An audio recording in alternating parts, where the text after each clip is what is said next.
tema para a nossa meditação desta noite é sabedoria. E eu quero ler na carta de Tiago, capítulo 3, a partir do verso 13. Quem entre vós é sábio e tem conhecimento? Mostre suas obras pelo seu bom procedimento em humildade de sabedoria. Mas não vos orgulheis, nem mintais contra a verdade. Se tendes inveja amarga e sentimento ambicioso no coração, essa não é a sabedoria que vem do alto, mas é terrena, animal e demoníaca. Pois onde há inveja e sentimento ambicioso, aí há confusão e todo tipo de práticas nocivas. Mas a sabedoria que vem do alto é, em primeiro lugar, pura, depois pacífica, moderada, tratável, cheia de misericórdia e de bons frutos, imparcial e sem hipocrisia. Que Deus abençoe a leitura da sua palavra. Hoje de manhã nós tivemos o privilégio de pensar e meditar a respeito de um escrito importante, a carta de Judas, irmão de Jesus Cristo, por parte de mãe. E eu li o texto para os irmãos em Marcos, que ensina exatamente isso, onde são citados os 4 irmãos, metade, só por parte de mãe, de Jesus Cristo. Eu citei o texto e li o texto porque há muitas pessoas, de fato cristãs, dedicadas ao Senhor, que por causa de ensinos limitados do seu grupo religioso, de fato jamais imaginavam que seriam assim, porque aprenderam diferente, né? Imaginaram que Maria nunca teve outros filhos. O Novo Testamento não ensina assim em 2 dos evangelhos. Mas, irmãos, aqui nós estamos para meditar a respeito de um escrito de outro irmão de Jesus Cristo, por parte de mãe, Tiago. Este nome Tiago é interessante. Eu tenho amigos e nós temos irmãos aqui da igreja com este nome. Eu entendo que é um nome relativamente comum. Mas Tiago é a forma helênica, a forma grega de Jacó na língua hebraica. Muitos não sabem disso, é algo importante conhecermos. É Jacó, Tiago é Jacó. Existem 4 homens com o nome Tiago no Novo Testamento. O primeiro que quero citar é o apóstolo, filho de Zebedeu. E há um outro apóstolo de Jesus Cristo, aquele discípulo de Jesus Cristo, quero dizer, dos primeiros 12 escolhidos, que também é Tiago. Havia 2 entre os discípulos de Jesus Cristo no início do seu ministério. O outro é o filho de Alfeu. É fácil constatar isso lendo Marcos capítulo 1, versos 1 a 9 e Marcos 3, 18. O terceiro que quero citar é Tiago, que era pai de Judas, não o Judas Iscariotes, mas um outro Judas que também foi discípulo de Jesus, um dos 12. Isto quer dizer que havia 2 Judas entre os primeiros discípulos de Jesus, o Iscariotes, que traiu e depois se matou, cheio de remorso, e outro que continuou o seu ministério. Pois bem, esse Tiago era o pai de Judas. Tiago era pai de Judas. E o quarto e último é irmão de Jesus. E nós temos certeza disso por causa de texto bíblico, Marcos capítulo 6 e verso 3, que cita os 4. E nesta oportunidade eu quero relembrar aos irmãos, porque é um ensino interessante, não para tratarmos e ofendermos pessoas que têm outras convicções, há convicções que pessoas têm por causa de sua ignorância da palavra de Deus, mas como conhecimento, né? Este texto de Marcos, no capítulo 6, é importante porque é aquele tempo em que Jesus está em Nazaré e os que o conheciam Jesus ficavam assim admirados da sabedoria de Jesus Cristo. E Jesus está em Nazaré, ele é rejeitado em Nazaré, e a palavra de Deus diz por que eles rejeitavam e encontravam escândalo em Jesus Cristo. O texto diz assim: este, em referência a Jesus, não é o carpinteiro, Jesus, o carpinteiro, filho de Maria irmão de Tiago, de José, de Judas e de Simão? E suas irmãs não estão aqui entre nós? E eles se escandalizavam por causa dele. A sabedoria de Jesus. Como é que do nosso meio surge alguém com toda esta sabedoria? Se escandalizavam. Pois bem, nós temos o privilégio hoje de meditar a respeito deste precioso texto que li, Tiago 3, versos 13 a 17. A carta de Tiago é, na verdade, uma carta de sabedoria. O estilo literário é sabedoria, um estilo da palavra de Deus. Fazem parte deste mesmo estilo, como muitos aqui já sabem, é bom lembrarmos, Provérbios e Eclesiastes. E no Novo Testamento, a carta representante de sabedoria é exatamente a carta de Tiago. E o grande tema nesta carta de sabedoria é a conduta e o comportamento do crente. Então tem tudo a ver conosco, porque nós queremos sim ter uma conduta condizente com aquilo que conhecemos e que vivemos no poder de Jesus Cristo, no poder também do Espírito Santo. Os estudiosos da ética, da matéria, o comportamento humano, eles dizem, e é verdade, que Tiago ensina ética concreta. E é tão concreta a ética de Tiago que ele faz 15 alusões a respeito de ensinos de Jesus Cristo no Sermão do Monte. Não há nenhum outro livro da Bíblia que faça tantas referências àquilo que Jesus disse sobre conduta, sobre comportamento. Uma das razões por que eu estou querendo afirmar bem isso, né, que esta carta é sobre conduta, é sobre comportamento, porque há falsos profetas, inclusive no nosso país, mas em muitos outros lugares do mundo, que dizem que Deus não tem nenhum interesse em comportamento. Imaginem, nenhum interesse em comportamento. Eu lembro que certa feita eu estava ouvindo a televisão, um falso profeta muito conhecido, que tem programas longos na televisão, e ele disse assim, ele está pregando, e ele diz assim, vocês pensam que Deus está interessado no comportamento de vocês? Ele não está interessado no seu comportamento, ele está interessado no seu sacrifício. E se os irmãos lembram, imaginam quem é esta pessoa, ele só faltou dizer assim, Deus não está interessado no seu comportamento, ele está interessado no seu sacrifício, na sua oferta de dinheiro para o meu ministério. Irmãos, a palavra de Deus está absolutamente interessado no nosso comportamento. Mas Ele não está interessado apenas no nosso comportamento, Ele nos dá os meios para nós vivermos como Ele quer que nós vivamos. É isto que significa o poder do Espírito em nós, desde o dia que nós cremos em Jesus como nosso único e suficiente Salvador. O nosso comportamento deve ser um comportamento de pessoas sábias, e seremos sim sábios se nos entregarmos a Deus. E sábio é aquele que assume as suas responsabilidades morais e pratica o bem, conforme a orientação de Deus. E na carta de Tiago, de fato, ele nos ajuda, trazendo para nós o interesse e o entusiasmo a respeito de sermos não apenas ouvintes da palavra, como todos somos, por vezes, mas praticantes da palavra de Deus, visto que sabedoria, especialmente sabedoria espiritual, vai muito além do conhecimento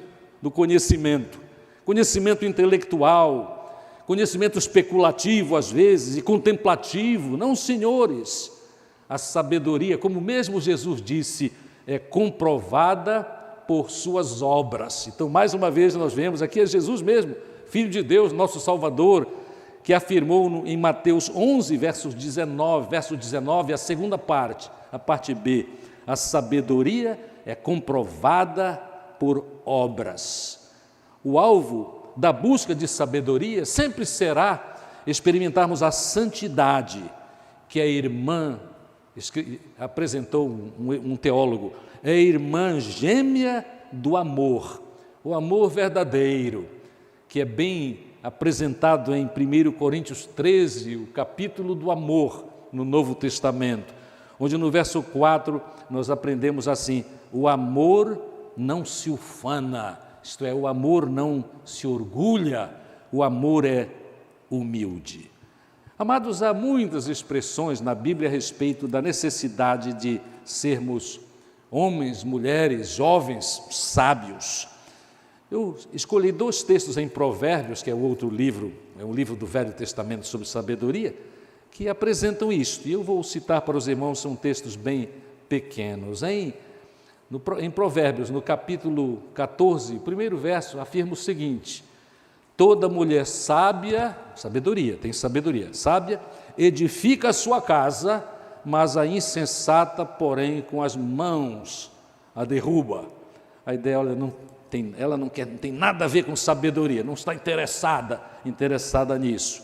E no capítulo 10 de Provérbios, o verso 1, está escrito assim, observem isto, jovens e adolescentes: o filho sábio, o filho que tem sabedoria, alegra o seu pai, mas o insensato é a tristeza da sua mãe. Como nós precisamos de mulheres sábias, filhos sábios, maridos sábios, cristãos sábios. E então esta palavra de Tiago, irmão de Jesus, por parte de mãe, ele vem com esta mensagem direta, e que apresentaremos de maneira direta também, como deve ser. Pois ele apresenta de que há 2 tipos de sabedoria. Existe uma sabedoria meramente humana que é falsa, e existe a verdadeira sabedoria, que é a que Deus quer que nós experimentemos. A sabedoria humana, meramente humana, da terra, daqui, ela acaba destruindo, porque nestes ensinos supostamente sábios, mas que são tolos, são destruidores, há sempre uma manifestação de inveja e de ambição. E é por esta razão que a definição na própria Escritura de Tiago, é apresentada assim, que esta sabedoria humana, essa sabedoria que destrói, ela é terrena, é humana, ela é sensual, isto é, ela é natural, é do homem natural, do homem sem Deus, como nos afirma 1 Coríntios capítulo 2, verso 14, e ela é demoníaca, quer dizer, é do diabo, que veio apenas destruir, matar, como nos ensina a própria palavra de Deus. Um dos nossos grandes escritores, que já está na glória do Senhor, nos antecedeu na glória, foi Russell Shedd, um grande intérprete da palavra de Deus, mas humilde nas suas apresentações. Eu tenho certeza que havia pessoas, quando ele ministrava ainda em nossas igrejas, que ficavam quase frustrados com o fato de que ele, nas suas apresentações, nos congressos onde ele era líder na interpretação de textos preciosos, ele sempre dizia só e exclusivamente o que a palavra de Deus diz. Nenhum enfeite, absolutamente. Era a palavra de Deus. E é por esta razão que ele era tão bem respeitado, muito respeitado, em meios que levam a palavra de Deus a sério. Ele escreveu um livro preciosíssimo, inclusive bem pequeno, que dá para ler de uma sentada, como diria a minha avó materna. E ele disse assim, ele falava sobre o mundo, a carne e o diabo. É sobre o que ele trata, não é? O mundo, a carne e o diabo, que muitas vezes prejudicam experimentarmos a sabedoria que Deus quer que nós experimentemos. Ele apresentava o mundo, a carne e o diabo como os maiores inimigos do servo do Senhor Jesus Cristo. E nós sabemos que assim é. Mas nós vivemos neste mundo, nós somos seres humanos e permaneceremos. E fomos alertados e continuamos sendo alertados por Deus para que devemos fazer a vontade de Deus e não a vontade do inimigo de Deus e nosso, Satanás, o diabo, o enganador. Como eu já disse, quando nós nos aproximamos desta sabedoria e começamos a praticar a sabedoria falsa, a sabedoria que é falsa sabedoria, o que acontece é que nós temos essas demonstrações de inveja, temos essas demonstrações de ambição egocêntrica, orgulho, e vivemos alienados de Deus, negamos o que Jesus Cristo ensina na sua palavra. Mas o que nos interessa é a verdadeira sabedoria, e ela é caracterizada de muitas formas neste pequeno texto de Tiago. Então vamos a estas características da verdadeira sabedoria. Pensemos a respeito de nós mesmos e não de outras pessoas que conhecemos, quando estas características da verdadeira sabedoria estiverem sendo anunciadas. Em primeiro lugar, a verdadeira sabedoria, que é chamada a sabedoria que vem do alto, é isso mesmo, vem de Deus. É pura. Sabedoria pura é sabedoria real, é sabedoria sem mistura. Quando nós compramos leite, às vezes, especialmente se compramos em determinados lugares que falsificam leite, aí o leite não é mais puro.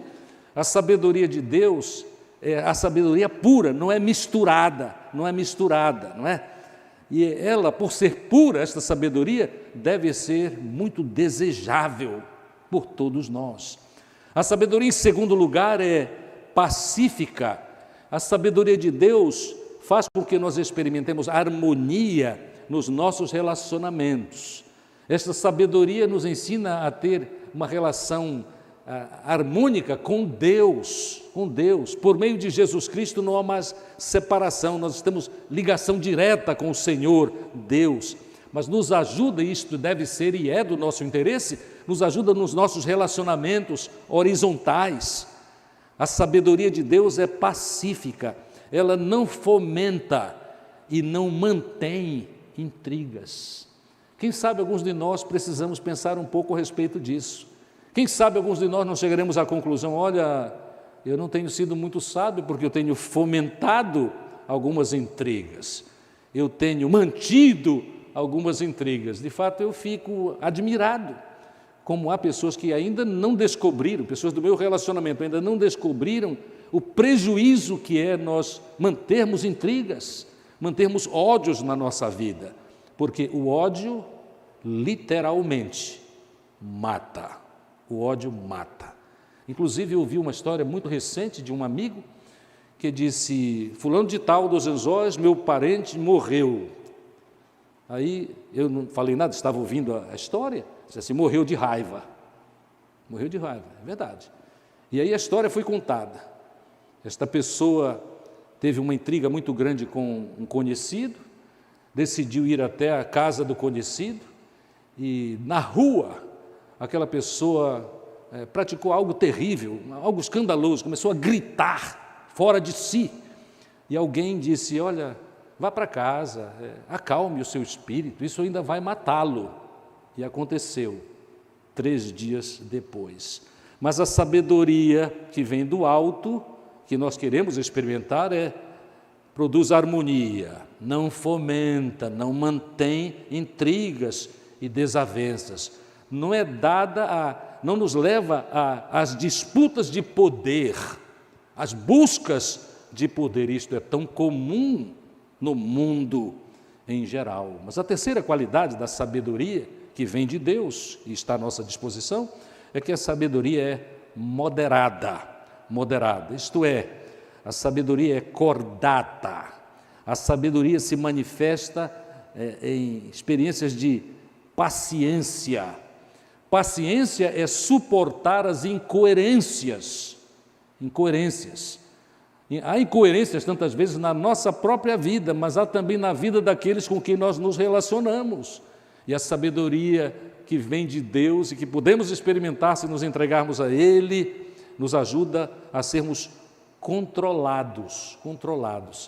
Eu procurei já nos últimos momentos da minha análise deste texto, eu procurei um verso que é muito querido meu e que aprendi desde a minha infância praticamente.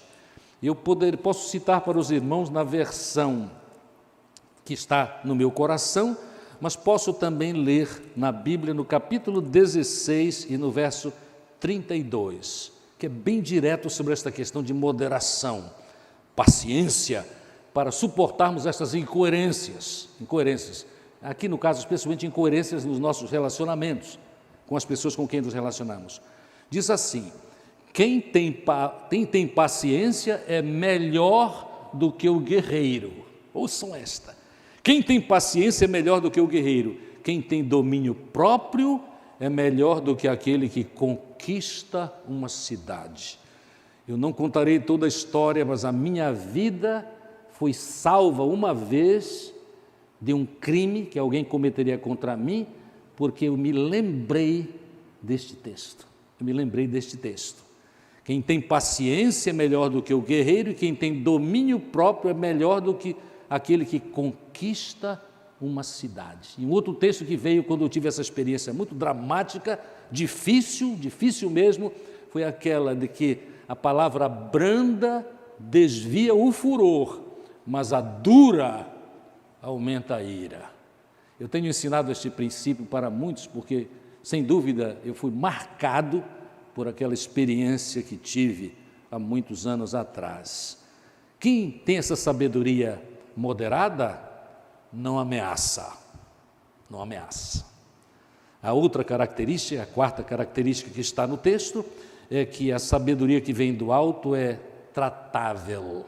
Uma maneira de entendermos esta afirmação de Tiago é: a sabedoria é razoável, isto é, pode pesar e mudar de posição, não é obstinado com aquela decisão que tomou, aquela ideia que estava nutrindo o seu coração a respeito de, por exemplo, de um relacionamento. Ainda tem a ver com o exercer o domínio próprio. E o verso que deve vir à nossa mente, que nos ilustra a respeito disso, é Provérbios 29, livro de sabedoria, e verso 11. Verso 11, o tolo derrama toda a sua ira, mas o sábio a reprime e aplaca.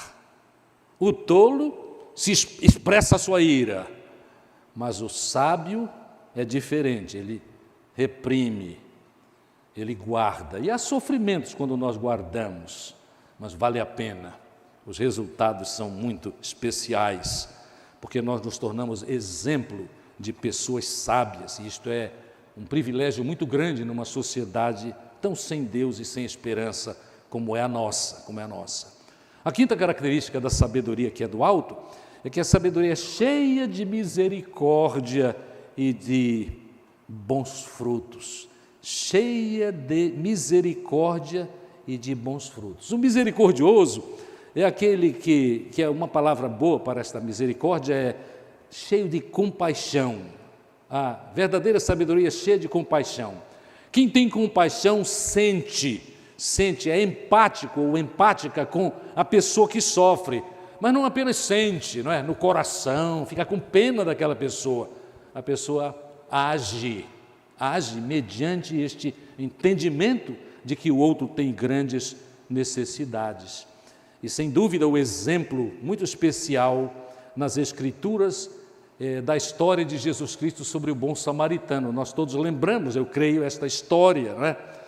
Alguns religiosos passam pelo que está sofrendo, mas o bom samaritano, está em Lucas capítulo 10, o bom samaritano de fato tem compaixão do sofredor e vai, unta as suas feridas, depois nós sabemos da história, leva uma estalagem, diz para as pessoas que administram a estalagem: olha, eu vou embora agora, mas faz tudo o que for necessário e depois eu voltarei e pagarei pelos serviços, isto em minhas palavras. A verdadeira sabedoria é cheia de misericórdia. Que Deus nos abençoe e nós, nos nossos relacionamentos com pessoas sofredoras, tenhamos esta misericórdia, é sinal de sabedoria, E esta sabedoria sempre tem um efeito muito especial na nossa vida. Eu sei exatamente como os irmãos que têm agido assim, o que os irmãos experimentam. Há uma alegria muito grande no coração, é uma coisa indizível, né? É nós sabermos que fizemos o que é a vontade de Deus, como expressa na sua palavra e mesmo neste texto. Nós somos sábios quando agimos com misericórdia. E muitas vezes o que pensamos, e temos o direito de pensar isso, à luz desta palavra. Olha, hoje esta experiência fez o meu dia, encheu o meu coração, fez com que eu sentisse, olha, haja o que houver durante este dia, nas minhas lutas, valeu a pena este dia, porque eu agi cheio de misericórdia. A sexta característica é, a sabedoria que vem do alto é imparcial. A sabedoria imparcial é a sabedoria sem ambiguidade que destrói. Uma ilustração das Escrituras não é como uma onda do mar, que é volúvel, fica diferente de um momento para o outro, é instável. A sabedoria que é imparcial não é dividida, não se divide quanto aos julgamentos, porque é imparcial. Começa a solução com imparcialidade e continua assim, haja o que houver, por uma questão de princípio, de entendimento, de firmeza no comportamento, por causa da bênção de Deus na vida. Mas a sabedoria ainda é, sétima característica, sincera, sem hipocrisia. Há uma expressão italiana, sine cere, sincera, que tem a ver com aquela história que todos já ouvimos alguma vez, né? Vendedores de estatuetas em Roma, muitas vezes tinham uma estatueta de mármore que tinha defeito. Então, quando havia defeitos, eles queriam ainda vender, eles tomavam uma cera, a cera com a mesma cor do mármore daquela estatueta e preenchiam as falhas da estatueta. Mas então, esta estatueta perdia o valor e às vezes era vendida por pessoas inescrupulosas como se fosse perfeita. Mas aqueles que vendiam, os mercadores que vendiam a estatueta boa, perfeita, como devia ser, para aquele preço que era solicitado, eles colocavam uma expressão assim diante dos seus produtos, as suas esculturas, sine cere, sem cera. Sinceridade, a sabedoria sincera é sem hipocrisia, sem defeito, real. Nós que conhecemos a verdade, podemos agir assim, se tivermos temor de Deus, que nos inspira a cumprir a sua vontade. Aqui 7 características muito especiais a respeito da sabedoria que vem do alto. A sabedoria que queremos experimentar em todos os lugares, na igreja e fora dela, na família, no trabalho, na escola, por onde andarmos, queremos demonstrar que temos esta sabedoria. Então, o que é que faremos para experimentar esta sabedoria? 2 coisas muito simples. A primeira está no texto, o reconhecimento de que esta sabedoria é algo de Deus, vem de Deus, esta é a sua origem. Mas também, em relação a esta questão de como experimentar esta sabedoria que vem do alto, é importante reconhecermos também da carta de Tiago, mas no capítulo 1, versos 5 e 6, que nós devemos pedir a Deus esta sabedoria. Quem é humilde tem condição de pedir esta sabedoria. Quem é orgulhoso não tem. E fica se firmando na sua sabedoria. Mas notem o que diz o Tiago na sua carta. Se algum de vós tem falta de sabedoria, peça a Deus, que a concede livremente a todos, sem criticar, e lhe será dada. Que promessa, não é? Que promessa fabulosa. Eu preciso de sabedoria no meu relacionamento familiar, com minha esposa, com meu esposo, as irmãs, com os filhos, com os parentes em geral. Aí vamos dizer, né? Às vezes a relação com os parentes em geral complica um pouco, né? Porque se na minha família, na sua família, você tem melhor controle, na família em geral você não tem. Então, em todas as famílias da terra, há sempre alguma dificuldade. E nós precisamos de sabedoria. Eu mesmo me coloco aqui, quanta sabedoria eu tenho que receber do Senhor para não quebrar certos relacionamentos, para não levar alguns relacionamentos a um fim difícil. E Deus dá essa sabedoria, é o que o texto está dizendo. Tiago, irmão de Jesus, por parte de mãe, diz assim: olha, peça a Deus. E a questão aqui, nós estamos pedindo a Deus? Ou estamos permanecendo no nosso próprio pensamento, na nossa própria atitude, na nossa própria tipo de relação que só perturba cada vez mais os nossos relacionamentos, nas nossas necessidades, e são muitas, e são constantes, porque nós não vivemos ainda no céu, nós vivemos na terra, e estamos expostos a estas dificuldades, a estas lutas, a estas tensões de relacionamentos humanos. Eu jamais esqueci o ensino de um professor meu, quando no seminário, C.W. Brister, o nome dele, e ele, professor fabuloso de ética cristã, e ele gostava de dizer, praticamente toda semana, do tempo que eu estudei com ele, um seminário muito especial sobre ética cristã, ele dizia assim: não esqueçam, meus queridos, que a vida é cada vez mais tensa e mais difícil, mas é cada vez mais bela. Aí ele escreveu um livro para adolescentes, e ele, quando eu li o livro, eu achei interessante, é o professor C.W. Brister, porque praticamente em todos os capítulos ele falou a respeito das tensões do relacionamento.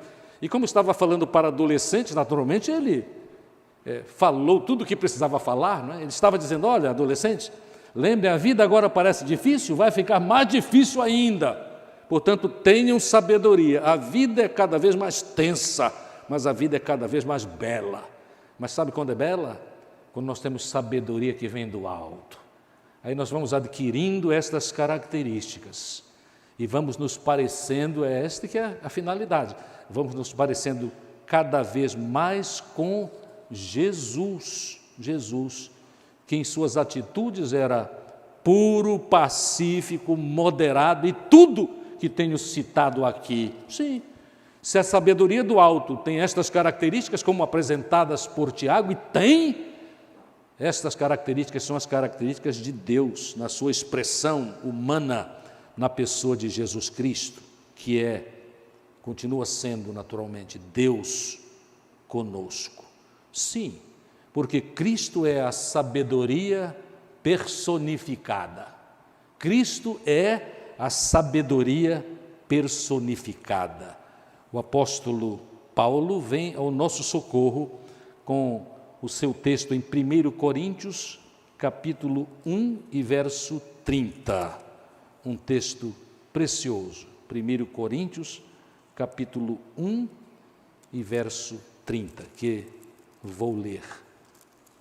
E o texto afirma o seguinte: mas vós sois dele em Cristo Jesus, o qual da parte de Deus se tornou sabedoria, se tornou para nós sabedoria, justiça, santificação e redenção, a fim de que, como está escrito, quem se gloriar, eu quero acrescentar, da sua sabedoria, glorie-se no Senhor. Porque a nossa sabedoria, quando exercida, quando experimentada, é sempre fruto da obra de Deus na nossa vida. Deus na nossa vida frutifica. Há um texto que a nossa igreja está acostumada a ouvir, e mais uma vez os irmãos vão ouvir este texto, Gálatas capítulo 5, verso 22 e 23. 22 e 23, que afirma: o fruto do Espírito de Deus em nós, é isso que quer dizer, é amor, alegria, paz, paciência, benignidade, bondade, fidelidade, amabilidade e domínio próprio. Contra estas coisas não existe lei. São abençoadoras estas palavras para nós. Não nos esqueçamos. É maravilhoso este texto de Tiago, irmão de Jesus.